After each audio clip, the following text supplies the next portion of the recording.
ciidanka xoogga dalka Soomaaliyeed wuxuu inkaga fadhiyaa inaad diyaar garowdaan inaad cadowga ka dhacisaan inaad dalka xuraysaan diyaar mawtiin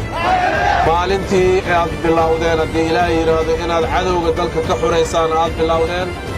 ilaa maalinkaas shacabka Soomaaliyeed sumcadoodii soo celiseen karaamadii shacabka Soomaaliyeed soo celiseen karaamadii dawladda Soomaaliyeed ee caalamka ku lahaayeen soo celiseen waxaad uwantihiin calanka Soomaaliyeed iyo sharafta ummadda Soomaaliyeed maalkiina quruxda badan ee tababarka soo qaateen waxay jab runtii ay ku tahay cadowga ummadda Soomaaliyeed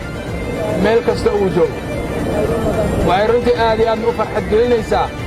ummadda Soomaaliyeed meel kasta ay kaga nool yihiin ee dunida waxayna astaan inay tahay qarannimadeena iyo sharafkeena iyo karaamadeenna inay soo celinayno